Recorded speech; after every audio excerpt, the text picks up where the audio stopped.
Welcome to Juneteenth, Voices of Freedom, which is a discussion or a presentation on Juneteenth and slave narratives. Let me introduce the panelists, myself, Jabari Jones, the library assistant, Linda Barrett, our unit manager, Jennifer Mercado, our senior librarian archivist, and Gabby Kennett, librarian. So, give you a little background on the Emancipation Proclamation. On January 1st, 1863, President Abraham Lincoln issued the Emancipation Proclamation. It declared that all enslaved persons in the rebellious states were freed. However, the proclamation did not apply to border states and southern states already under Northern control. Texas was not exempt. June 19th, 1865. On June 19, 1865, General Gordon Granger brought the Emancipation Proclamation to Texas with General Order Number 3. It starts by saying, "The people of Texas are informed that in accordance with the proclamation from the Executive of the United States, all slaves are free." It goes on to say that the existing connection becomes one of employer and hired labor. It also recommends that freedmen stay at their present homes and work for wages. This day came to be known as Juneteenth for former slaves, or Emancipation Day. Juneteenth remains a significant day in history for the descendants of former slaves.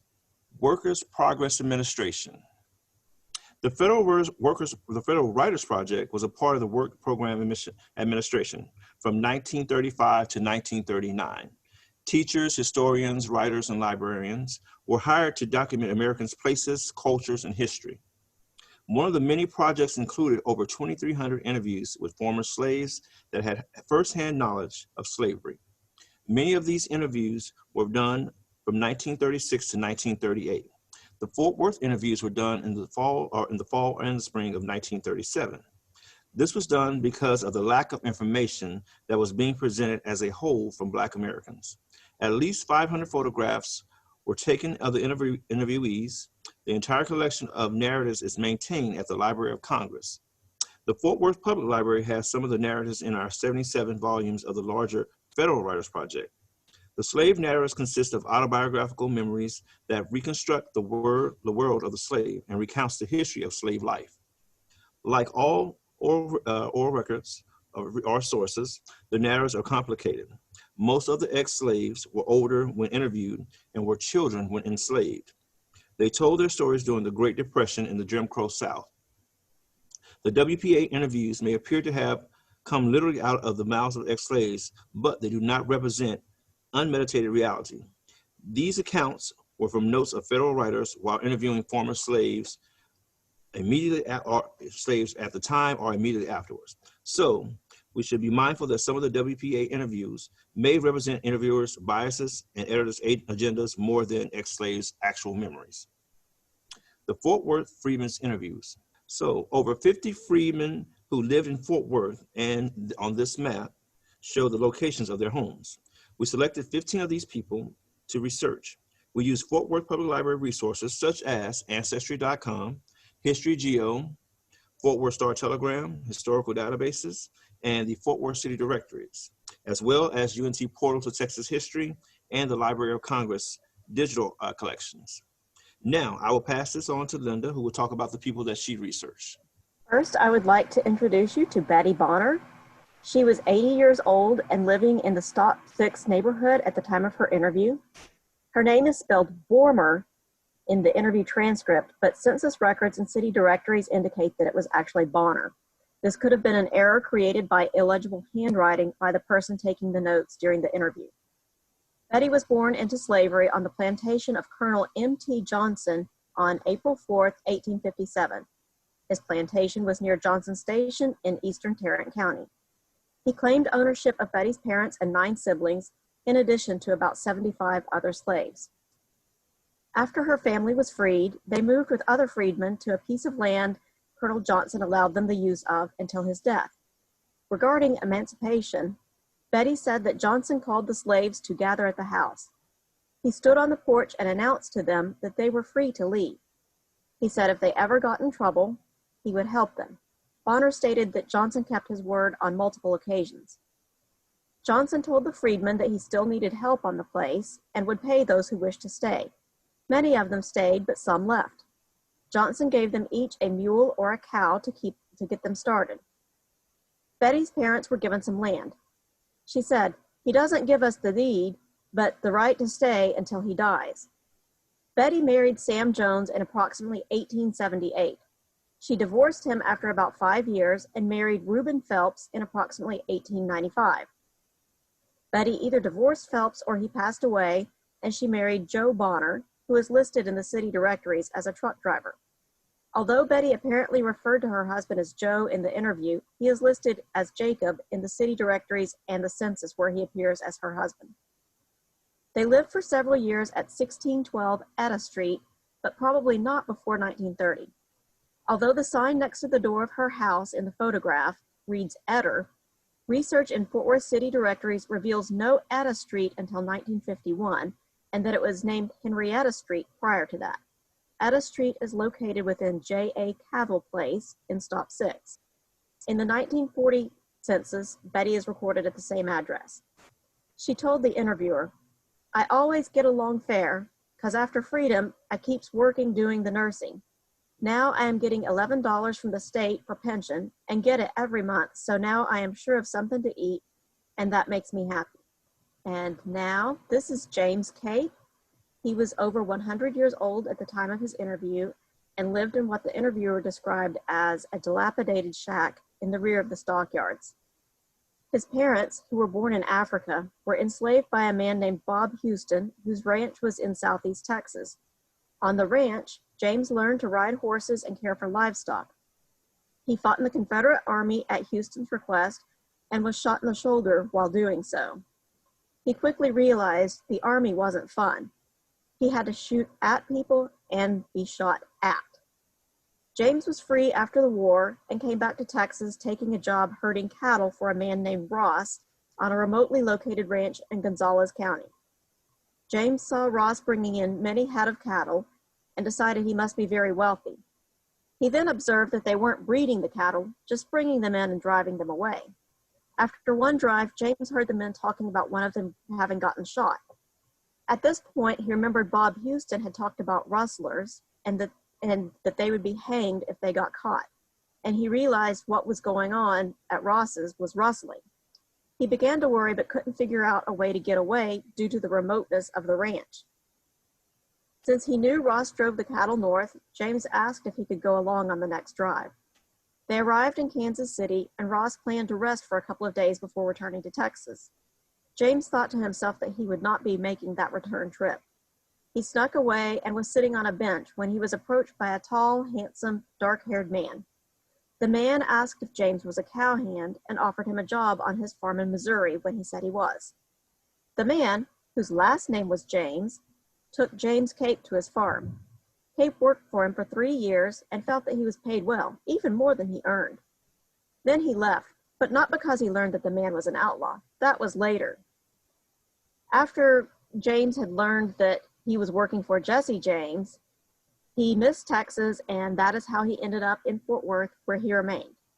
James Cape was married about 40 years before the interview to a woman who had 8 children, but they separated due to arguments about the children. James said, "I can fight one, but not the Army." James Cape's death certificate indicates that he passed away at the City County Hospital, which is now John Peter Smith Hospital, on January 3rd, 1942, due to a skull fracture from a fall at the age of 117. He is buried in the New Trinity Cemetery in Fort Worth. Pauline Grice remains a bit of a puzzle.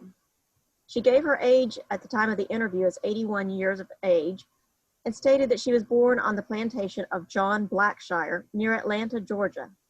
However, records that appear to match her variously indicate that she was born in Texas in 1863. This was the 1900 census from Navasota in Grimes County, Texas, and in 1883 on her death certificate. It is my belief that Pauline was born in 1863 in Georgia.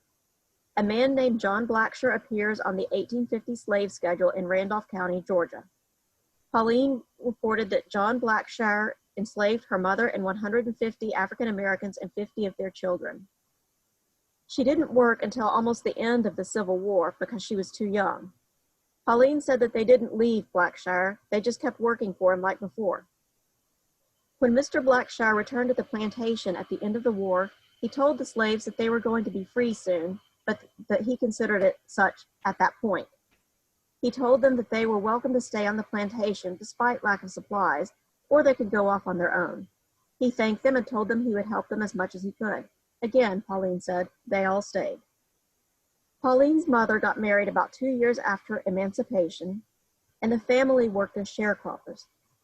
Pauline stayed with her family until 1875, when, according to the narrative, she married Navasota Robert Grice.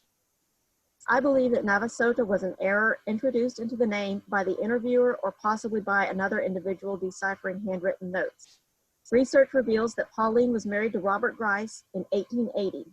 The 1910 census lists Robert and Polly Grice at 1010 South Carlton in Ennis, Texas. On this census, Polly's age is given as 40, and the record shows that she and Robert were both born in Georgia. The Grices farmed on a Texas truck farm from about 1917 until Robert died in April of 1927. Pauline told the interviewer that she had 2 children, but they were both deceased, and she expected it wouldn't be long before she passed away too. Pauline told the interviewer she was not strong and indicated that she was withering away. She said she is bedridden most of the time and her memory is no longer good. Since her husband's death in 1928, Pauline has depended upon the charity of friends with whom she lived at 2504 Ross Avenue in North Fort Worth, Texas. Another discrepancy is that Pauline's son William did not pass away until February 5th, 1944, at the age of 51. At the time of his death, however, his address was reported as 2804 Ross Avenue.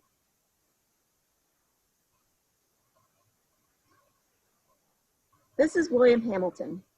The interview transcript for him states that he grew up on the Buford Plantation near Village Creek, Texas. Village Creek is located in eastern Tarrant County, and in 1846, what is now Tarrant County was part of a larger Navarro County. William Hamilton explained to his interviewer that he didn't know who he really was, his age, nor where he was born. Mr. Burford, the plantation master, told him that a slave trader by the name of William Hamilton came to the Village Creek plantation on his way south with his parents and other slaves to be sold. Slave trader Hamilton asked Mr. Burford if he could leave the boy there until his return in about 3 weeks. Burford agreed. Interviewee Hamilton said, "He must still be selling them, 'cause he never comes back so far, and there I am." Mr. Burford told him that the slave trader came from Missouri. The only thing interviewee Hamilton remembered of it was the crying when he was taken away from his mother. After searching maps and census records, no Buford has shown up in that area, but an 1850 federal slave schedule reveals a William Burford who owned a few slaves, one of whom was an 8-year-old boy living in the Navarro district of Ellis County. The slave schedule has Tarrant written in the margins next to multiple slave owner names and also scrawled across the page. Sam Street's 1895 map of Tarrant County shows a C.J. Burford living on the original J. Hayden land grant near the northeast corner of the intersection of today's Center Street and Pioneer Parkway in Arlington. William Burford's son was Claiborne Johnson Burford, and Claiborne was the nephew of Middleton Tate Johnson and lived at Johnson Station. Hamilton stated that he remembered that after the war, most of the freedmen stayed with Burford and worked as sharecroppers. He claimed they had good times there and didn't want to leave. Hamilton said they had dances and fun until the Ku Klux Klan organized and created lots of trouble. The KKK came to a dance and picked out a man and whipped him for the purpose of keeping African Americans scared and subjugated until they quit having dances and parties. He said it got to the point where the men would eat supper before dark and then go sleep in the woods because they never knew when the KKK was coming. They would ride up on horses, wearing their hoods, and force their way into the house. Hamilton was supposed to listen for them after dark and sound a warning before hiding under the bed. He explained that they kept coming because the second time they came, Jane Benson, and I believe this is actually Benson, was there. Hamilton described her as lots of woman, wide as the door and tall, and weighs about 300 pounds. When Hamilton sounded the alarm, Benson filled a bucket with embers from the fireplace. The Klansmen broke through the front door, and she threw the embers on them and fled out the back door. 2 of the Klansmen were badly burnt, so the next night they returned seeking Benson. Benson belonged to John Ditto, grandfather of Chester Ditto, but the other freedmen wouldn't tell on her.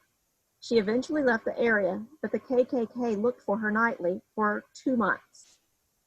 As a side note, an article in the Dallas Weekly Herald dated March 15, 1883, describes an African-American woman named Jane Benson who purchased a first-class train ticket but was removed from the first-class compartment by the conductor. She reported the incident and drew a warrant on conductor Brewster, who was subsequently arrested and appeared before United States Commissioner Burford, who fixed his bond at $1,000.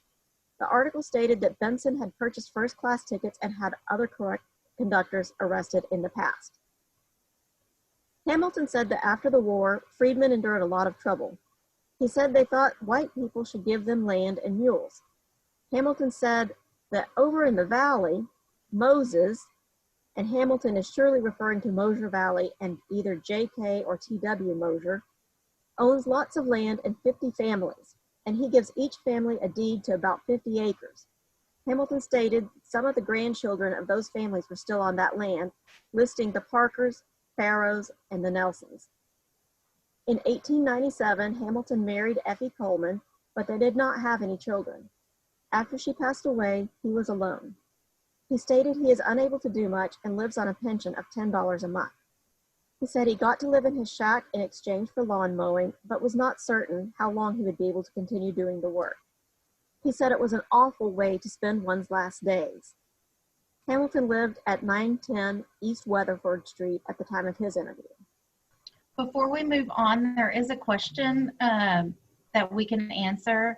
Lillian is asking, are there any extant plantations local to Fort Worth? So I would say yes, there are. I think that these areas that were in eastern Fort Worth and the river bottoms in that area are where the plantations that I am aware of were. But there may have been others in the area. I think I recall reading something about one that was on more of the northwestern part of where Fort Worth is. All right, next we have Bill Homer, who was born into slavery on June 17, 1850. If you take a close look at his photograph, you'll notice that he is standing in front of the Tarrant County Courthouse. Mr. Homer gave his age as 87, based on information that his Missy gave him. He said he was born on Jack Homer's plantation near Shreveport, Louisiana. In addition to Bill's parents, Jack Homer enslaved about 100 others on the plantation, which Bill described as being like a small town. Bill learned to be a coachman and drove for the master's family. However, in 1860, when Jack Homer's daughter Mary got married, he gave Bill and 49 others to her as a wedding gift. Mary's father-in-law, Mr. Johnson, also gave her and her husband William 50 slaves. The couple loaded 15 to 20 wagons and moved to Caldwell, Texas, which is between Austin and College Station. Although trained as a coachman, Bill now drove oxen or hoed crops. He explained that oxen are even more stubborn than mules and shared a story about a time the oxen started to turn instead of going straight like he wanted them to. The overseer yelled at Homer, asking where he was going, to which he replied, "I'm not going, I'm being took," as the oxen took him to the well for water, being very single-minded about it. After the surrender, Mary told the slaves that they were free, but that they could stay until they were adjusted to the change. In the second year after the war, Johnson sold the plantation and returned to Louisiana. The slaves all left. Bill Homer went to Laredo for 7 years to work on a stock ranch before he started to farm. In 1879, he married Mary Robinson, with whom he had 14 children, 4 of whom lived in Fort Worth at the time of the interview. I do see we have a question on when the gift was made. That was in 1860. Bill Homer retired in 1935, and he and his wife lived on their pensions. Bill lived at 3215 McKinley Avenue, Fort Worth, Texas, at the time of the interview. Bill Homer passed away on December 20th, 1942 in Fort Worth. The cause of death was listed as the flu. He was a widower by then and living with his son Riley at 3204 Rosen Avenue in North Fort Worth. Riley ran the Skyline Cafe next door to the house. So now I'll be moving on to the people that I researched. This is Lewis Jones. At the time of his interview, he was 86 years old. He was born in 1851 on the Fred Tate Plantation in Fayette County, Texas. According to the 1860 slave schedule, Tate owned 21 slaves and had a total of 5 cabins on his plantation. When asked if he had any siblings, Jones said that he had close to 50 siblings because his father had been used as a breeder by Mr. Tate. At the time of the surrender, Jones had been a coach driver for the Tate family for about a year. He said that it was 11 a.m. on that day, and Tate told him to ring the bell. All the people came around, and Tate told them that they were free, but that it was time to plant crops, and that if they stayed, he would pay them. Jones and his parents stayed, and his parents never left the plantation. He stayed for about another 8 years, and he said he did that because of the coachman job that he had. After leaving the plantation, Jones worked at a cotton gin in LaGrange, Texas. In December of 1878, while in LaGrange, he married Jane Owen. He appeared on the 1880 non-population agricultural census as a sharecropper. He owned a small amount of farming equipment, pigs, poultry, 2 horses, and he grew corn. According to the 1900 census, the Jones family was still living in Fayette County. He and Jane had had 8 children, 4 daughters and 4 sons, and he was still working as a farmer. Jones first appeared in the Fort Worth City Directory in 1911. He was listed as working for Armour and living on Jones Street. He worked for Armour for about 20 years, was laid off in 1931 because he was, quote, too old. Unfortunately, I could not find a death date or burial information on Mr. Jones, but members of his family, including his wife Jane, who died in 1931, are buried at Lake Como Cemetery. The next person I'll be discussing is Sam Kilgore. Sam Kilgore was born on July 17, 1845, on the Peacock Plantation in Williamson County, Tennessee. When he was about 4 years old, he became an errand boy and playmate for the Peacock's son. When he was 8 years old, he was sent to England with Peacock, who went to school there. He said the boat trip made him sick, and both he and Peacock were very, very homesick and ready to come home. When they returned home, Peacock joined the Confederate Army. Kilgore was brought as his valet. They were separated when Peacock was made a colonel and sent to Florida. When Kilgore couldn't go with Peacock to Florida, he signed up for the Confederate Army. He said he didn't do much fighting because black soldiers did manual labor like building bridges and prepping the camps. When he got back from the war, he found out his mother was on the Kilgore plantation in Texas, so he came here. Not long after coming to Texas, Kilgore joined the Army. He was a soldier during the conflicts between the U.S. and indigenous people, as well as the Spanish-American War. He, once again, did not see much fighting because black soldiers were doing manual labor. Kilgore came to Fort Worth around 1890. He first appeared in the city directory in 1894. He worked a few different jobs, including being a porter, before finding work in the construction business. After some years working for someone else, he started his own cement business, and that business lasted the rest of his life. Mr. Kilgore married Mattie Norman in 1901 and remained married to her for about 3 years.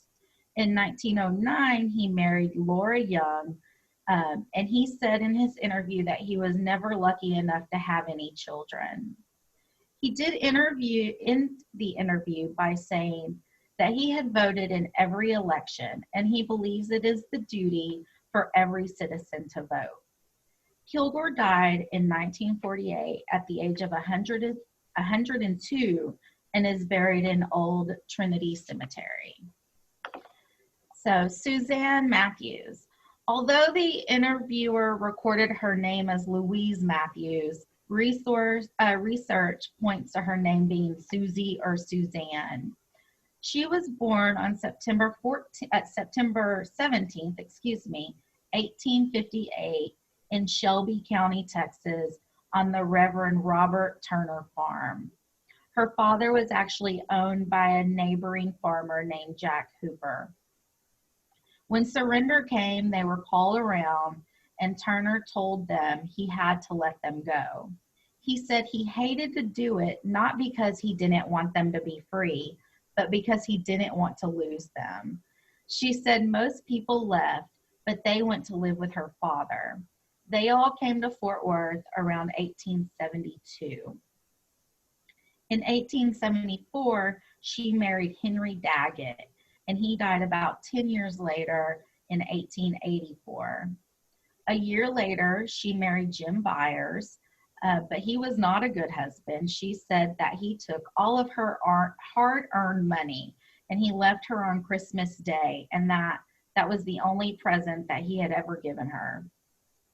Then, around 1889, she married Bill Mathews, who was about 10 years younger than her. According to the 1900 census, they owned the home they were living in on Hampton Street. She was the mother of 9 children, with only 6 still alive, and all of them still living with her. And Bill was working as a farm laborer. I was not able to locate them on the 1920 or 1930 census, but she did appear on the 1940 census, living with her 2 children. Her husband passed away on May 15, 1937, about a month before she was interviewed. Susan passed away on January 7th, 1944. They are both buried at Thompson Cemetery in West Worth off of 183. Betty Powers was born around 1857 on that Dr. Howard Perry plantation in Harrison County, Texas, about 25 miles from Marshall. She remembers a large plantation with over 200 slaves and 3 rows of cabins with 1 family per cabin. She herself lived in 1 cabin with her mother, father, and 12 children. According to the 1860 slave schedule, Perry owned 73 slaves. They ranged in ages from 69 to 1 year old, with 1 person being blind, and he had 10 cabins on his plantation. Powers says she doesn't remember much about slavery days because it wasn't worth remembering. However, she did tell the interviewer a few stories from her childhood. She remembers that her mother cooked in the fireplace in the winter and in the yard in the summer. And she remembers that the children were very well fed so that they would grow up strong. When surrender came, Dr. Perry called everyone together in the yard. He gave them their age statement and said that they could work on halves or for wages. He advised them to stay there until they could get a foothold. She and her parents stayed and worked for shares for about 4 years. Her father bought a piece of land about 5 miles from the plantation. They cleared the land and built a cabin. They were pleased and felt good about being free. Her parents lived the rest of their lives on that piece of land. Around 1870, at the age of 13, she married Boss Powers. They rented land nearby near her parents and had 3 children. 2 years later, Boss died and she married Henry Ruffins. She told the interviewer that she never took Ruffin's name because she loved Boss dearly. Her and Ruffins had 3 children as well, and he died in 1911. After his death, she came to Fort Worth and did housework for a living until she was too old to work. At the time of her interview in 1937, she was receiving a $12 per month pension. According to the 1930 census, she was living with her son Howard and his wife, who was a laborer and owned his home on Fletcher. And on the 1940 census, she was still living with her son Howard. And she is another one that I have not been able to find death information on. Tillie Powers was born around 1860. When she was young, she was told that she was born free in Oklahoma to a white woman who had been kidnapped by a group of indigenous people, one of whom was her father. Her mother left her on the side of the road wrapped in a buffalo robe to save her. An Army officer, Joseph Powers, who owned around 50 slaves, found her and took her to his plantation in Edgecombe County, North Carolina. She told the interviewer that she was young and doesn't remember anything about slavery days except eating. When surrender came, Joseph Powers came home, called them all around, and he read a paper, told everybody that they were free and could go wherever they wanted. But he, like most owners, advised them to stay until they had a way to make a living. She said everyone stayed at first, but eventually began to leave. She had to stay because she was an orphan and had nowhere to go. When she was old enough to work, Powers started paying her about $5 a month. She worked for him until she got married to John Daniels in around 1880. She was only married to him for about 6 years because she said he didn't work and would actually beat her if she asked anything about him working. She told the interviewer that she was better off in slavery than being beat by her husband. During that marriage, she and about 50 others were brought to Texas by Race Robinson, where they became sharecroppers. She did other work like housework and retired around 1934. And at the time of her interview, she was receiving a $15 per month pension from the state. And she was another one who I could not find any information about her passing on. All right, so my first gentleman here is Walter Remm. And Walter Remm, and with an E and not an I, as recorded by the interviewer, was born to Millie and Robert in 1857 on the farm of Captain Hatch in Ingleside, across the bay from Corpus Christi. Walter grew up in the care of his parents, although they themselves must have been taken from their own families because his father was from South Carolina and his mother from Tennessee. Captain Hatch occasionally arranged slave auctions, and Walter recalls the anguish of witnessing other families parted by these auctions and how it brought him great emotional distress. He also recounts the stories of enslaved people escaping, noting that while some sought sanctuary in Mexico, others, including his father, remained nearby, evading capture for months and sometimes even years, and were surreptitiously supported by family and acquaintances. The day after freedom was announced, Walter Remm's father was determined to depart from the farm upon which they had been enslaved, although his mother wished to stay. Walter helped his family farm in various locations, but once old enough, he struck out on his own. He was clearly not interested in farming. Walter worked on several cattle drives for the King Ranch and also briefly as a stable hand in 1880 in the household of a lawyer in Corpus Christi. But a year later, he married and found employment again at the King Ranch as a cook, where he stayed with his wife Minnie for the next 15 years. Unlike Walter and his parents, Minnie escaped enslavement because her former owners had refused to accept any sort of declared emancipation. By the late 1890s, Walter Remm had decided to leave his position as cook on the King Ranch and travel more than 400 miles north to Fort Worth. He had spent nearly 50 years in the area around Corpus Christi. Perhaps tales from returning cattle drovers of the growth of the Fort Worth stockyards triggered his interest. In 1905, Walter and his wife had arrived in Fort Worth because they appear in the city directory.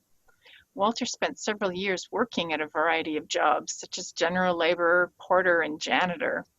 Walter and his wife also spent those years moving around the city to stay close to his work. By 1910, Walter and his wife were working in the household of Arthur Gutz, a salesman for a brick and coal company. Walter worked as a yardman and his wife was the cook, and they resided at the rear of the family property. Sadly, Minnie died in January of 1912. They had been married for 30 years. The Gutz family hired Agnes Skelton as a cook, and Walter eventually found affection and a second chapter in his life when he married the much younger Agnes. By 1920, they had 4 children, Flora, Walter Jr., Richard, and Millie. They lived in a shotgun house at 913 East 2nd Street. Just 3 houses away lived Laura Skelton and 3 daughters. These were Walter Remm's mother-in-law and sisters-in-law. In 1926, Walter and Agnes's last child, Arthur Lee, was born. After he and Agnes married and began raising a family, Walter had taken over as the cook. However, by the 1930s, as Walter was nearing 80 years old, his eyesight diminished and Agnes resumed the duties as cook. Walter had worked for the Gutzes for nearly 25 years. He, Agnes, and their family had been living in the same house at 913 East 2nd Street for almost as long. Walter died shortly after being interviewed. That is not the end of his family story. Agnes continued to live in the same house and raised her children there. She lived there for more than 60 years. When Agnes passed away in 1986 at the age of 101, and by the way, she did not pass away in the house, she had 8 grandchildren, 10 great-grandchildren, and 5 great-great-grandchildren. Walter and Agnes's family had flourished, and some of their descendants may still live and work in Fort Worth. Right. Reverend James W. Smith was born in 1861 in Palestine, Texas, on the farm of Tom Hallman. He grew up with his parents, who worked in the main house, and he recalled that they lived a bit better than the field workers. James Smith was very young during the time that he and his parents were enslaved. He had fond recollections of parties and jig dancing competitions. However, their living conditions were very simple. They lived in log cabins. Their clothes, footwear, and all the furniture and other items were made entirely on the farm. Once freedom was announced, their former owner asked them what they wanted to do. James Smith recalled that they were stunned and didn't know how to respond. In fact, many thought they were going to be driven from the farm without a home or any resources. The owner of the farm instead offered them either employment or the opportunity to sharecrop. Their former owner warned that there might be dangerous disagreements between whites and former slaves. He also suggested that people should be careful about joining political organizations. James Smith's father was asked to join a political organization, but he didn't ultimately join that group or any other. He also recalls that when the Klan arrived, they would violently disrupt political meetings of formerly enslaved individuals. Federal troops had to be used to maintain order. James Smith admits that he never voted during his lifetime because he felt it was dangerous to vote without properly understanding politics. After emancipation, most of the formerly enslaved people stayed on the farm and only a few left immediately. James Smith's own parents stayed for 5 years and then left to manage a farm of their own. He mentions that they hated to leave the former farm, but he doesn't say why they ultimately chose to leave. In 1885, James marries Jane Goodman and then farmed with his wife until 1895. Sometime after 1895, he became a clergyman in a Baptist church. James had attended school for 2 years after the Civil War and then spent time studying the Bible to prepare. He felt that his natural gift for speaking were a good fit as preacher. Unfortunately, James had been forced to retire from his calling because of high blood pressure. As he explained, "When I preaches hard, and the doctor says that is a danger to me." James Smith and his wife Jane appear in the Fort Worth City Directory in 1905 and intermittently over the next 30 years. They moved home locations several times, and in the late 1930s, he and Jane had been living in the same house for several years. Sadly, shortly after the interview, Jane Smith died of appendicitis, leaving James alone in the house that they had shared. He continued to live at 1306 East 4th Street until 1941, when he disappears from the record. Oh, did we miss Sam? Can we go back to Sam Jones? All right. Sam Jones Washington was born in 1849 on a ranch in Wharton County along the Colorado River, formerly owned by Sam Young. He grew up on the ranch with his mother and 5 siblings, along with another woman named Majoria and her 4 children. Sam explained to the interviewer that none of the enslaved children knew their father because of the services of a traveling slave who was used, and after the owners got what they wanted, the man would leave. Despite the awkwardness of the ranch owner treating the women on the ranch as cattle stock to be bred, including his own mother, Sam Jones Washington did not have any hard feelings about the time he spent enslaved or while an employee on the ranch. His life on the ranch seems to have been fairly isolated from the troubles of cruel masters and the agony of slave auctions. However, the wariness of being caught by slave patrollers and the explicit boundaries of a life enslaved are underscored when Sam recalls frantically running through a canebrake at age 12 to avoid an encounter with a slave patroller. Much of Sam's young life was spent as a cowboy on the open range, and appears to have enjoyed the work a great deal. Sam's account of his youth on the ranch indicates that he spent so much of his time on the range that when he did go to town, his encounters with some white people could quickly turn dangerous because he knew so little of the world outside. Sam tells the story of crossing paths with a drunk man in town. The man asked who Sam belonged to, and the situation quickly escalated when the man suggested that Sam looked too smart for his own good, and that a smack would seem the solution. When Sam stood up for himself and replied that the drunk man better not smack him, the ranch owner had to step in and threatened to shoot the drunk if he dared to touch Sam. Sam explained that he hadn't been raised to understand that some cruel men would start an argument with a slave simply for an opportunity to kill them. One day, the ranch owner told Sam, "From now on, you get $15 a month wages." This strongly suggests that Sam Jones Washington was emancipated on June 19, 1865, because it's a literal interpretation of General Order Number 3. His former owner never even said, "You are now free to do what you want," and simply converted Sam into an employee without asking him. We don't know if Sam would have left the ranch since he enjoyed the work so much, and in fact he did continue to work on the ranch until the former owner sold out. After the ranch was sold, Sam farmed until 1905 and, like many other people, was drawn to Fort Worth by the growth of the stockyards. He worked in the packing plants for more than 30 years. At the time of his interview, he had stopped working in the packing houses only 6 years before. It's a remarkable testament to Sam's stamina that he continued to work in a packing house until his early 70s. In his photo taken at the time of the interview, he still looks quite robust, and he himself mentions as much when he says, "I got lots of substance left." Despite being married 3 times in his younger days, Sam never had any children. When he was interviewed, he lived alone at a house 2 miles northwest of the stockyards, essentially out in the country. Tended a garden and raised hogs to supplement his pension payment. Unfortunately, Sam Jones Washington doesn't appear much in the public records, and we don't know when he passed away, but I like to imagine him at the end of his life riding off into the open range that he liked so much.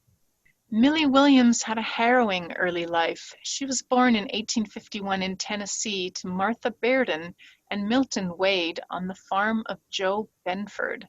She never knew her father, and as a young child, she and her mother were sold together to another farm, but a short time later she was returned to Joe Benford's farm, but without her mother. She recalls that upon being returned to Joe Benford, she was left in a yard where enslaved people were kept who would be shortly sold at auction. It was a filthy yard with rough shacks, and they were monitored by a man who would regularly beat them. At about 7 years of age, she was taken to an auction and sold to a man named Bill Dunn. The cries of despair as families were separated by auction sales still weighed heavily on Millie as she recounted her life to the interviewer. That experience at the auction seemed to have affected her even more than the separation from her own mother. Millie recalls in the interview that Bill Dunn took her and another woman named Sally Armstrong to Texas to avoid signing an oath and also to avoid losing possession of the women as property. Once Bill arrived in Texas, he traded Millie to a man named Tommy Ellis for land. We don't know where Tommy Ellis had his farm. Millie recalled that he had a large farm with about 50 enslaved people who lived in log cabins along one side of the main house. She largely worked in the main house, but occasionally also in the fields. She recalls that field workers got several evenings off work as well as all day Sunday, but on all other days they would be woken up at 4 o'clock in the morning to prepare for work. Although she remembers her former owner kindly, she sings parts of several songs for the interviewer that plainly state a wish for freedom. Like other individuals interviewed, she recalls an intense fear of slave patrols and remembers specifically the punishment when caught by them. She and the other enslaved people would chant rhymes and sing songs about the patrollers when they would see them. After their freedom was declared, Millie recalled that it felt like a party and all of the enslaved people were ecstatic, many crying in remembrance of separated family. Despite Millie's separation from her own mother, she chose to remain on the farm of her former owner until she was about 20 years old. Millie told the interviewer that she had lived in Fort Worth since the 1870s. She married a man from Dallas named Bill Jackson shortly after leaving the farm, but he left her to return to Dallas. When she heard that he had died, she married another man named Will Williams, but he also later died. Millie does not appear much in public records at all, but for several years before being interviewed, Millie is listed in the city directory and on the 1930 census and may have been living with relatives at that time. However, during the interview, she was not living with them. Millie may have died shortly after the interview. Unfortunately, due to certain details about her life that are missing, we can't be sure. So that concludes our presentation. And, oh, I see are there a few questions? Feel free to put them in the chat box, and I don't know if Jana can open the questions up to audio questions or whether anyone's comfortable with that.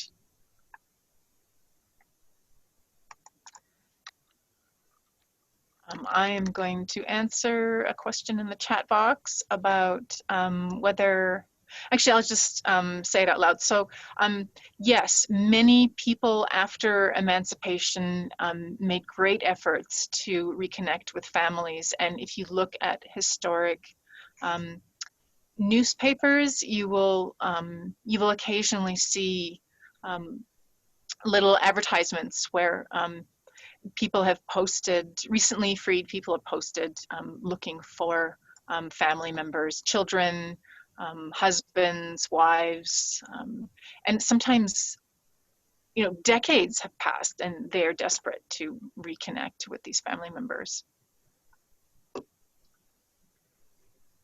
There's actually a website, and I'm trying to find it at the moment. Is everyone being shy? Any more questions? There's actually a website that allows you to transcribe some of these ads that Gabby is referring to, that people were searching for family members. I'm trying to find that right now. But yes, so there were attempts to find that, to find family members. Oh, there's a great information wanted. Yeah. Thank you. Thank you, Courtney. Any other questions? Well, thank you very much for joining us. You can always contact us. Linda, did you want to give the email address to the genealogy unit? I'm sorry, I did not put it on the slide. Patricia, the audio interviews, so the Library of Congress has said that there are some interviews, audios of the interviews, but they have not been digitized, and I don't know if they're available, but there was some audio taken. And Linda put our email address in the chat box, so if you have any questions or follow-up, you can email that, and it'll get to all of us. Any panelists have anything to add before we leave? No, thank you everyone for joining us. Thank you. Yes, we're glad you spent the hour with us, and please email us with any questions.